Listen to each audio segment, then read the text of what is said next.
Hi, this is Kim Bland, and we are currently in our Motivation and Influence course here at Southeastern University.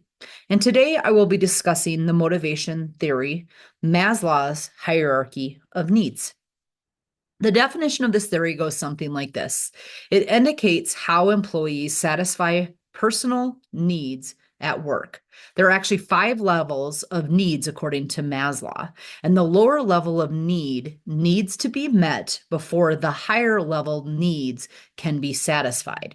According to Maslow, a want that is satisfied is no longer a want. So, the history and background, this theory was created by the psychologist Maslow, and this was created as an early theory of motivation. It was created in 1954, and it was published as Motivation and Personality. The hierarchy of needs is important because most managers and corporations today do not ask their employees what they want. The managers actually usually follow Maslow's hierarchy of needs. Maslow indicated that this theory is universal and it helps us understand human nature. Just as a side note, they have said that researchers out there have indicated that Maslow's theory is a little controversial. And one reason why it's a little controversial is because it seems to be or appears to be based specifically in the Western culture or for the Western culture. So the key aspects include the 5 need levels, and these are physiological, safety, love and belonging, esteem, and self-actualization. So we're going to take a look at this in regards to a pyramid, because you can actually take a look and see as we talk about the lower level need needing to be met on up to the top of the pyramid, as everything needs to be satisfied from physiological first, then to safety, love and belonging, esteem, and then finally we can hit the self-actualization. So we look at this as a pyramid of needs. So let's go ahead and start with the first portion here, and that is the physiological. Physiological includes breathing, food, water, sex, sleep, homeostasis, and excretion. And as we take a look and think about these in our working environments, what people specifically need are adequate wages, adequate work environments. And some of this could include specific things like restrooms, lighting, ventilation, also thinking about areas that people work in, their desks, chairs, computers, and just making sure those physiological needs are being met. Maslow in 1943 stated, a person who is lacking food, safety, love, and esteem would probably hunger for food more than anything else. This indicating again why the physiological is on the bottom or the first foundation of this pyramid. And as we move upward, once the physiological is satisfied, we can then move to safety. And in safety, we take a look and say, oh, this is security of body, of employment of resources, of morals, of family, of health, of property. And as we look at this, we would say that in a work environment, you're saying there's safety from physical and emotional harm, there's job continuation, grievance systems, adequate insurance, and retirement packages. Maslow explained that like children, adult needs an adult needs to feel safe, orderly. The environment needs to be predictable. They need to live in an organized world and they need to feel protected. So once the physiological has been satisfied, the safety has been satisfied, we're now moving on to love and belonging. This is friendship, family, sexual intimacy. So in a work environment, we're taking a look and we're saying there's awareness in the team, there's team acceptance. The manager is sensitive to any family issues, any family crises that may be happening. Maslow says love, affection, and belonging is important after physiological and safety needs are met. And as we continue to move up, we then move up to esteem. This is self-esteem, confidence, achievement, respect of others, and respect by others. This would be where we're looking at specific job titles, effective office space, and what type of rewards are we getting from the organizations that we're working with. According to Maslow, individuals strive for strength, achievement, confidence, independence, freedom, reputation, and prestige.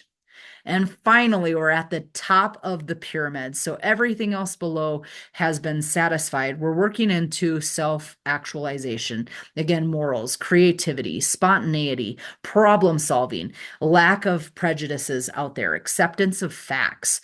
So this is actually said to be the most difficult attribute for the managers. So the most difficult to address.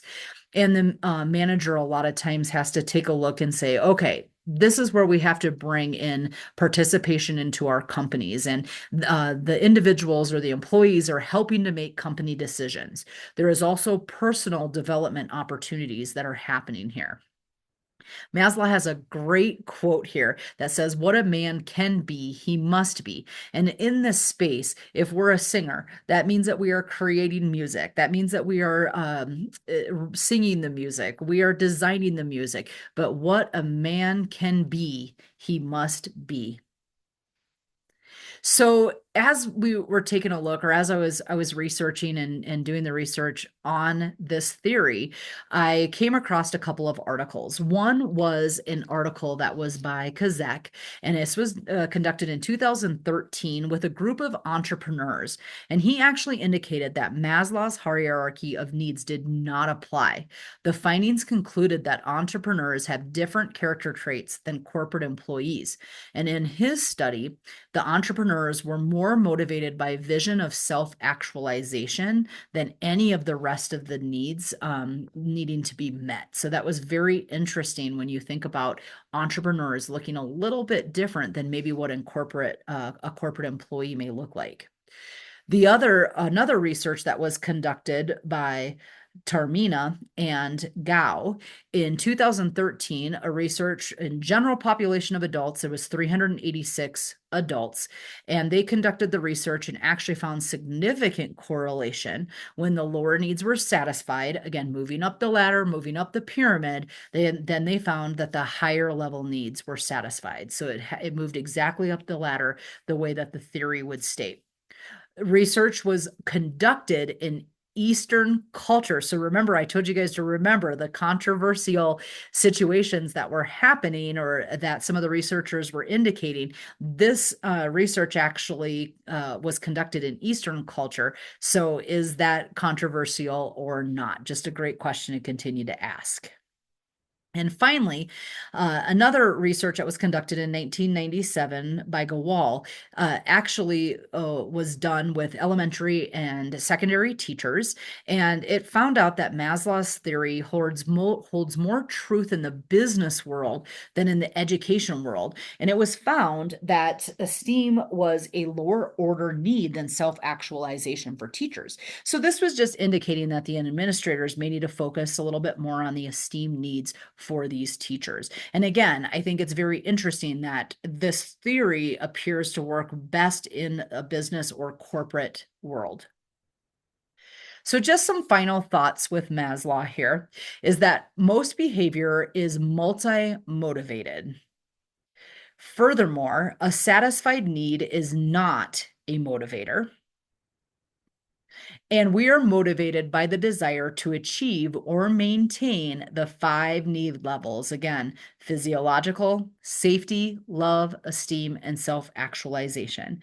This again was Maslow's hierarchy of needs, which was created in 1943. The references that were used throughout this presentation today are indicated on this slide.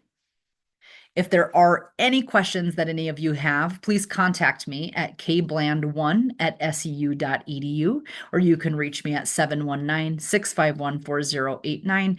I would love to take any questions or discuss any questions that you may have regarding this motivation theory. I hope you have a wonderful evening.